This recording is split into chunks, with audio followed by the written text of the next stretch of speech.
Shot clock turned off. No fouls to give here for Boston. How's it guarding Curry? Long distance Curry. Hits the three at the buzzer. Steph Curry ends the first in dramatic fashion. Did you see him turn his back after he released his shot?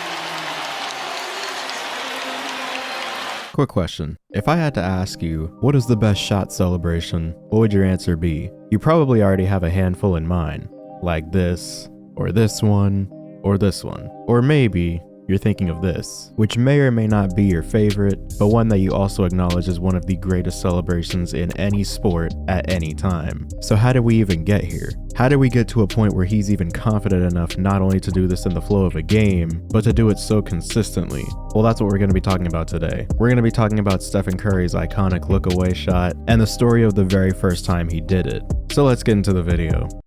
When it comes to mannerisms, there are only a few athletes in sports history that have been able to turn a celebration or gesture into a well-known act. The latest entry from an NBA player in this category was the night-night celebration, popularized by who else? When he started doing it during their first round series against the Denver Nuggets, which he kept doing every closeout game throughout the rest of the playoffs, and eventually in the finals, and after it. And even after that, the celebration then made its way across sports over the next few months. But not all celebrations are built the same. Anyone can do this. So what if you have an action that's nearly impossible for even the very best to pull off mid-game? Enter the look-away, which has become one of Stephen Curry's most famous and most disrespectful celebrations. It's also the one we probably see the least of because, I mean, it's a huge risk that you're taking. On the one hand, if you make the shot, you get to enjoy the praise and astonishment from fans everywhere that you would even have the nerve and the irrational confidence to be able to pull something like that off. On the other hand, if you miss it, you get the privilege of the basketball world laughing at you and turning your existence into a meme. It sounds like a pretty one-sided deal to me personally, which then brings me back to the question, what would even compel someone to try to pull it off in an actual game? Well, for that, we need to go all the way back to the year 2013. And here we are, good old 2013. The Miami Heat are on an insane win streak and looking to repeat, the OKC Thunder just broke up, and the Golden State Warriors are kind of good at basketball for once. They've been looking like a legit team that can cause problems out west thanks to their up-and-coming star. I think his name is like Stefan or something like that. Stephen Curry takes it from end to end. Golden State would end up with a record of 47-35, good for 6th seed in the Western Conference. Their playoff matchup is the 3rd seed Denver Nuggets, who have looked great for a large portion of the season and finished with 57 wins. And even though the Nuggets are without one of their best players in Danilo Gallinari, the Warriors are without their all-star power forward David Lee, so Denver is still favored in the series. However, the Warriors immediately make it clear that they aren't going out easily. Games 1 and 2 are hard fought, one of them being closer than the other, and the Warriors are able to get an important win on the road from a team that had won 23 straight home games during the regular season. And so after splitting the games in Denver, the series heads back to Oracle Arena tied 1-1, where the Warriors have something to prove to the rest of the NBA. But this is Stephen Curry we're talking about. So what do you think happened to him? They had him jumping ropes, running sprints, and they wanted to see how that left ankle would respond, and it looks great. He looked terrific through entire pregame warm-ups. He had great lift on his three-point shots, and the real tell, when they got together for the team huddle after the introductions, he was bouncing up and down. He looks pretty good. But after some game time and reassurance that he would be fine, we get into the details of Game 4 and what exactly happened. I want to say it was either Game 3 or Game 4 of our first playoff series against Denver in 2013. I had always heard about how amazing Oracle Arena was during the playoffs. Will happen, not just with him scoring, but then also it opened up.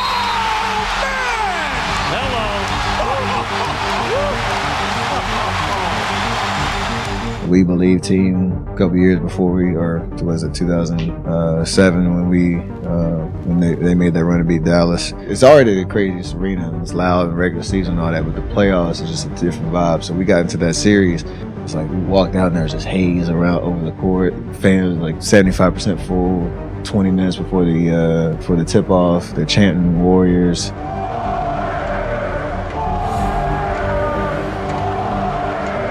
Got a nice aroma in the building. It was just amazing, like amazing atmosphere. So you kind of get wrapped up in that. that arena has always been one of the top. But when he's shooting the ball that way, I would say it's the top arena in the country. Deep three!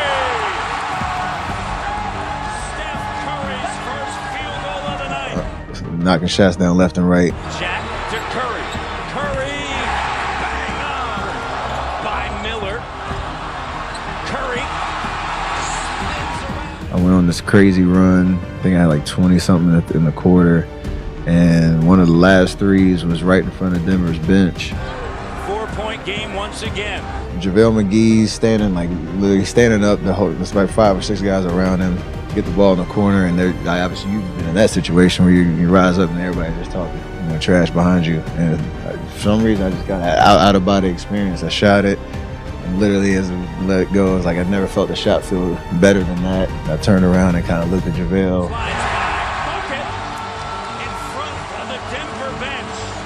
And then just ran off and it went in. And that was when I didn't even check to see if it went in. I just was waiting for the noise, and it was kind of a really special moment. And so, the look-away shot was born. One of the most disrespectful celebrations that we've ever seen in this sport. Right up there with Too Small and the Standover, just to name a couple. Except this one is pretty exclusive and can really only be done by one guy. And so, he kept doing it. The tempo.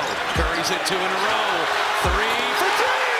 He turned! He knew it was in! And doing it again. On the Warriors in this series. Curry was running backwards as he released that. That's how hot he is. He never saw it go in. And doing it again. Here comes Poole. Cross court Curry. Curry for 3. Puts it in! To the point where we are now, where he does it so much more often that it doesn't even make sense. But I guess that's just what happens when you give the greatest shooter to ever touch a basketball that amount of irrational confidence. But of course, too much of anything isn't good. Because remember that bet I was talking about earlier? Well, even he loses this bet sometimes. Which then leads to moments like this. More Wiggins to Poole. They didn't draw it up that way. And He turned around and missed. He turned around and missed.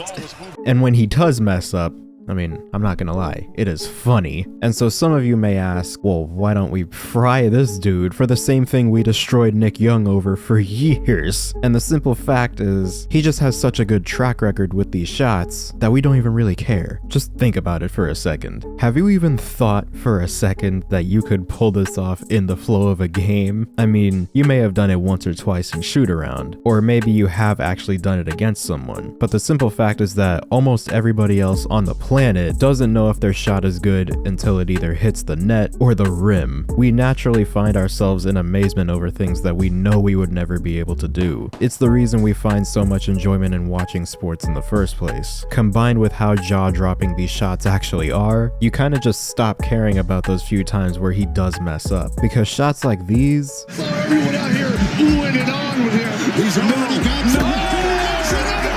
undoubtedly make you forget all about a shot like this. Now steps back, fires. And so he gets away with it because at the end of the day, he is one of the greatest shows on earth. And while he may have some celebrations that are more famous and ones that he does more often, his look away remains his rarest and yet possibly his best. But with all that being said, I hope you guys enjoyed this video. Subscribe if you're new, hit the bell to be notified when I upload, comment down below what you want to see next, and as always, I'll see you guys in the next one.